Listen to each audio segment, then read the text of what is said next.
Audio Jungle. Assalamualaikum warahmatullahi wabarakatuh. Jumpa lagi dengan kita di sini. Sesi kali ini saya akan memberikan penjelasan tentang bagaimana cara menggunakan scan untuk memeriksa DTC atau diagnosis trouble code ya, yang terjadi pada engine yang sudah menerapkan sistem engine manajemen. Nah, untuk alat itu sendiri ya, di sini kita memerlukan adanya scanner ini ya. Ini scanner yang kita pakai mereknya G-Scan. Nah, ini G-Scan, kemudian monitornya ini, kemudian kabel penghubungnya ini ya. Jadi cukup simpel, di sini sudah ada terhubung bersatu dengan kotak DLC-nya. Kemudian kita juga memerlukan pelindung bodi ya, untuk melindungi kendaraan. Selanjutnya ini peralatan yang pendukung lainnya ya, yang nanti mungkin saja diperlukan ya. Nah, kemudian yang tak lupa penting adalah buku manual ya. Kenapa saya pakai Daihatsu di sini? Karena untuk produk Avanza dan Daihatsu ini sama-sama memiliki spek yang sama ya. Oke, selanjutnya ya, dalam melaksanakan pemeriksaan terhadap engine management system ya, bisa menggunakan dua cara, yaitu dengan cara menggunakan scanner atau bisa juga dengan metode manual, yaitu dengan menjumper pin pada kotak data link connector atau DLC-nya ya, pada OPD2 ya. Insya Allah kita akan tunjukkan dua metode tersebut ya, dengan scanner dan menggunakan manual. Untuk yang manual ya, cukup dengan menggunakan ini ya, jumper wire atau konektor wire ya. Nah, ini nanti saya tunjukkan terminalnya seperti apa. Nah, kemudian setelah ini diperlukan juga kemahiran dalam membaca nanti kedipan di check engine. Nah, setelah kode kedipan diketahui, maka langkah selanjutnya adalah kita menggunakan kode tersebut untuk mencari letak kerusakan yang terjadi ya. Bisa itu menggunakan buku manual. Kalau tidak ada buku manual, kita bisa menggunakan searching engine, yaitu Mbah Google ya, karena di sana kita cari apa saja insya Allah ada ya. Oke, langkah yang pertama ya, jangan lupa ya, kita menggunakan sarung tangan APD, kemudian jangan lupa masker ya. Nah ya. Kemudian langkah yang pertama adalah memasangkan cover body ke kendaraan.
tapi saya akan buat dulu trouble dengan melepas soket daripada manifold absolute pressure atau vacuum sensor ya. Ini dia benarnya. Ya. Nah, ini kita lepas soket MAP-nya ya. Nanti kita lihat seperti apa ya. Kemudian selanjutnya kita harus merakit dulu kabelnya dengan monitornya ya. Kita perhatikan ini cerukannya ya, harus semak, kemudian kita tekan, pastikan masuk dengan benar, kemudian ikat, kencangkan ya. Jangan mengencangkan baru ditekan ya, tapi tekan dulu baru dikencangkan skrupnya. Oke, setelah ini terpasang, ini kita tidak perlu lagi tambahan lain karena soket diagnosis sudah terpasang di sini ya, sudah bersatu. Misalnya kita masuk ke sini. Tadi pressure manifold absolutnya kita lepas ya. Di manakah letak daripada soket DLC-nya? Nah, biasanya di bawah dashboard. Nah, nih ya. Nih, ya, itu kurang lebih seperti itu. Nah, kita cek ya. Seperti apa yang terjadi jika itu dilepas. Mari kita perhatikan di dashboard ini ya. Kita lihat ada check engine yang warna kuning. Ya, kita coba hidupkan. Oh. Ya. Check engine ini ketika mesin berputar atau crank ya, itu harus mati. Nah, ini tidak mati, berarti ada masalah ya. Makanya kita harus mencari di mana letak masalahnya ya. Nah, gitu ya. Makanya kita lanjutkan ke pemasangan scanner, tapi alangkah baiknya kita matikan dulu ya. Nah, kemudian baru kita hubungkan ke DLC-nya. Nah, pastikan ini permukaannya sama.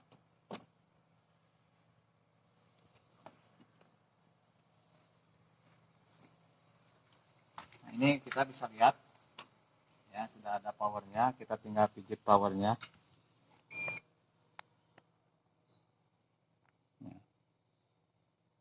Kemarin jangan lupa kita on kan ya.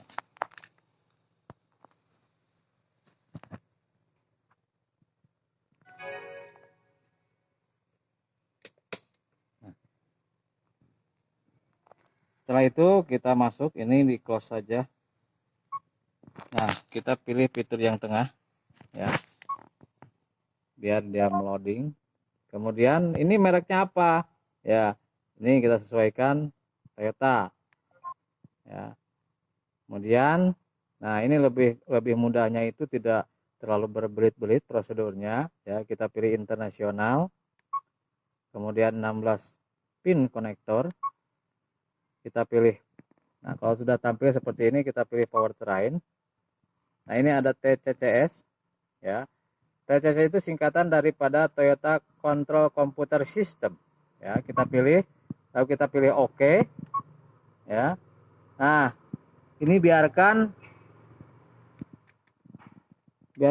loading ya sampai, nah ini diketahui data analisis DTC, diagnosis trouble code analysis.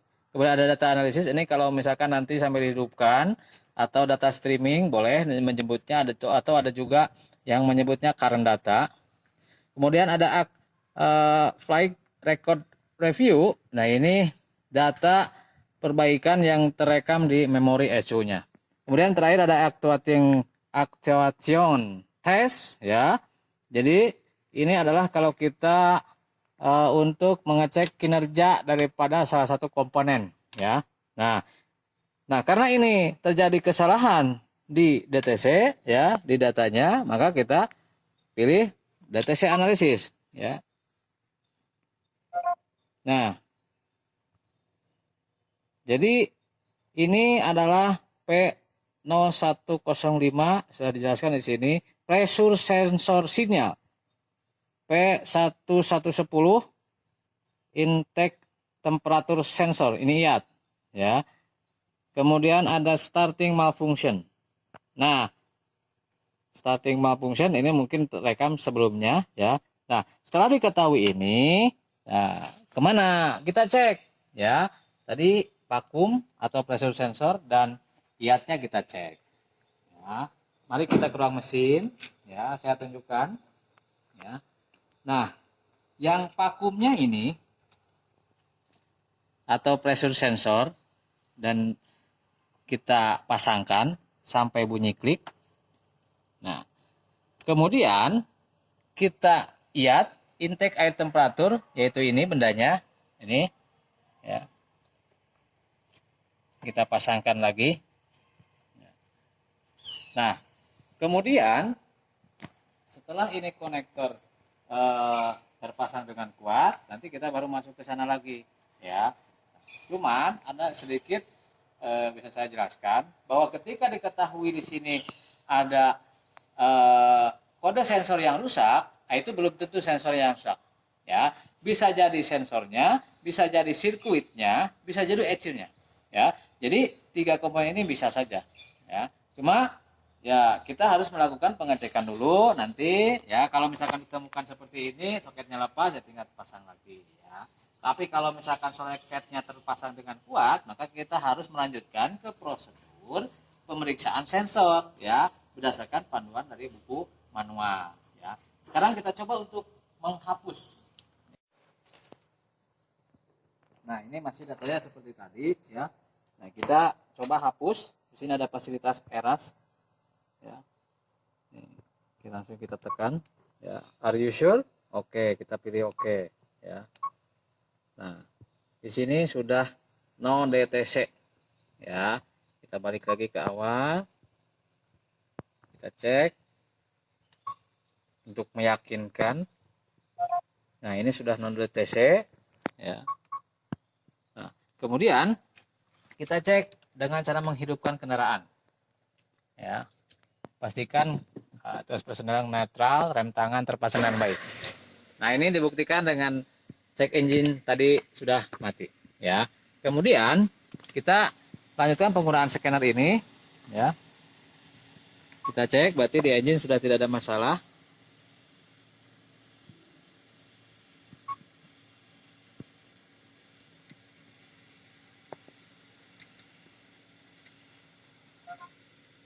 Nah, kita cek sekali lagi untuk menyesuaikan dengan ini. Nah, ini sudah no DTC, ya. Kita coba data analisis. Nah, di sini sudah tercantum semua, ya.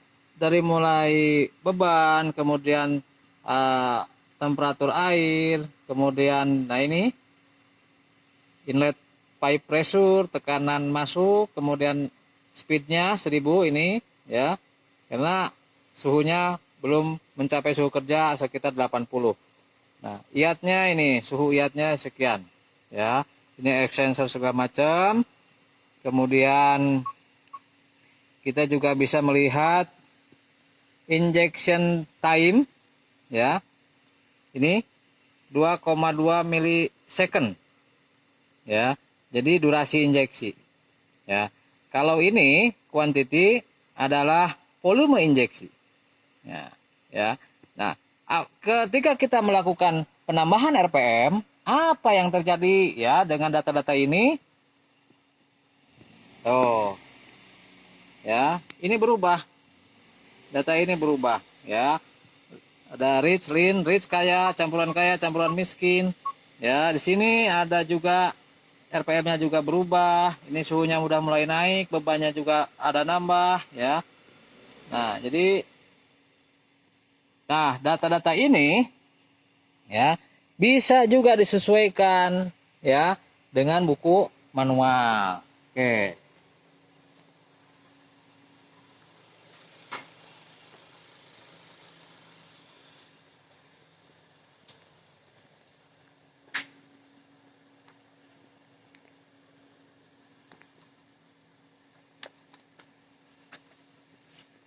Nah, ini, ya.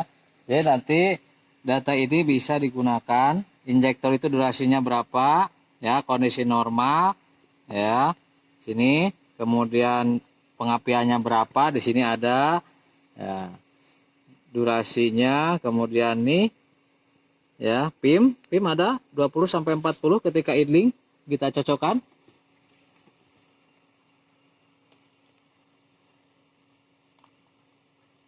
Nah, ini ya, ada di antara 20 sampai 40 ya. Nah, jadi ya mudahnya dengan menggunakan ini ya, jadi kita bisa mengetahui kondisi engine ya ketika nyala. Metode yang kedua ya untuk mengetahui kerusakan daripada engine management system adalah dengan metode jumper manual ya, tapi tidak terlalu direkomendasikan ya. Kalau seandainya mepet kita dalam perjalanan atau di mana tidak memiliki scanner karena memang harganya cukup mahal ya, bisa puluhan juta, 30 sampai 40 ya. Ada satu metode yang dirasa ini cukup mudah ya, asal kita tahu ya, dan punya buku manualnya. Tapi ada beberapa jenis kendaraan merek dari pabrikan itu tidak bisa dengan metode jumper ya, itu untuk keamanan saja. Nah, yang harus kita sediakan adalah nih konektor wire dan buku manual ya. Nah, kita lihat metodenya di mana, apa yang harus di jumper. Insya Allah di sini ada.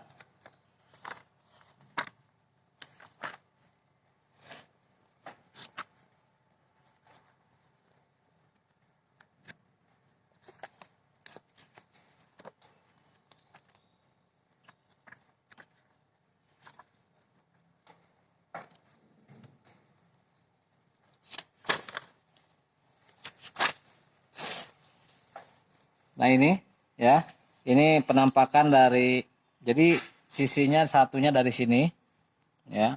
Nah, kemudian kita lihat yang mana yang di jumpernya.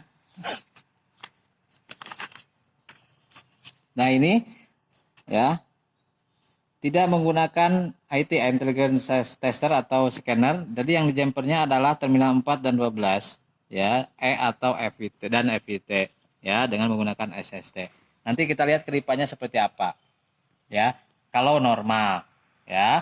Kemudian kalau ada DTC seperti apa ya. Oke, kita lihat dulu yang normal ya, yang normal. Nah, sebelum masuk ini kita memerlukan penerangan karena ini sangat sensitif ya. Jadi kita perlu penerangan, ingat ya, 4 dan 12 ya, jangan salah ya, khusus untuk Toyota dan Daihatsu ya. Masih di DLC yang sama di sini ya. Nah, ini kita lihat 4-nya yang mana ya. Di sini ada 8 yang atas, nah, dan yang bawah ada 8, jadi 16 ya. 1 2 3 4 colok ya. Nah, ini 8, nanti 9 10 11 12-nya di sini ya, karena memang lurus ya. Nah, ini ya. Kemudian kita lihat di sini,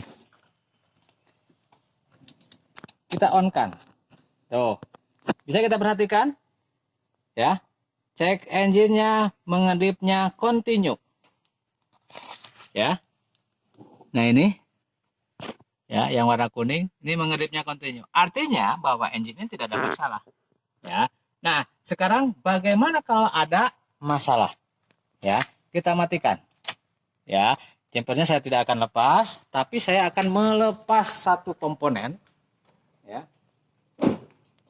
Kita lihat. Nah, ini kita akan peragakan yang mudah saja ya. Nih, sensor IAT ya. Kita lepas. Nah, sini cara pembacanya seperti apa, kedipannya berubah menjadi seperti apa ya. Nah, ini kita lepas, kemudian kita on kan ya. Tuh, kedipannya jadi tidak continue. Nah, disinilah memerlukan keahlian ya, karena ada jeda di sini ya. Nah, kita lihat 1 2 3 4 yang pertama, 1 2 3 yang kedua, berarti kodenya 43 ya. Jeda, kalau ini balik lagi ke 4, berarti hanya satu kode kerusakannya ya, 43. Kalau nanti muncul lagi beberapa kedipan yang lain, maka kerusakannya lebih dari 1 Nah, ini yang terjadi di sini karena kita hanya melepas satu, yang terjadi adalah 4-3 ya kodenya. Nah, langkah berikutnya setelah itu kita bisa lihat ya di buku manual sini ya, kode 4-3 itu seperti apa ya. Atau kalau tidak buka, karena ini buku manual lumayan susah ya, kita nggak semua orang bisa punya itu. Nah, makanya sebenarnya ada cara lain ya. Nah, untuk memudahkan atau kita menggunakan HP ya, karena buku manual tidak semua orang punya. Jadi nanti ya tinggal kita masuk ke si Google-nya. Ya, tadi kodenya adalah 43. Kita ketik kode 43 pada Avanza seperti apa ya. Nah, kita lihat 43-nya. Nah, ini ada 13 untuk dan seterusnya, 21 oksigen ya. 43 itu untuk apa ya? 43 untuk di sini ada terjadi daripada intake air temperatur ya, bisa open circuit, bisa sensornya atau ECU-nya ya. Nah, ini dengan mudah ya. Syaratnya ya tinggal punya Android dan punya kuota, jaringannya ada ya. Kalau tidak, kalau ada HP nggak ada kuotanya ya percuma ya. Nah, kemudian setelah diketahui bahwa itu ada 43, kita lihat di sini, cari lihat. Nah, ini memang tadi saya lepas ya. Nah, kita masukkan lagi.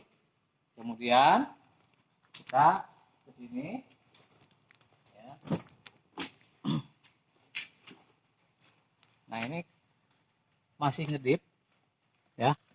Ngedipnya masih, kodenya masih tersimpan ya di sini ya, masih tidak continue. Nah, maka langkah berikutnya adalah kita lepas ini ya jumper wire-nya, kemudian kita matikan, kita reset manual ya. Ya, nanti kita lanjutkan. Kemudian caranya bagaimana? Reset manual ya, boleh kita melepaskan negatif baterai ya, atau ya lebih aman dengan melepas soket melepas fuse EV ya. Nah, ini kita lihat diagramnya seperti apa. Nah, ini EV itu yang 15. Kita cabut ya beberapa detik ya, supaya nanti tidak terhubung ya, memorinya bisa terhapus. Kemudian kita masukkan lagi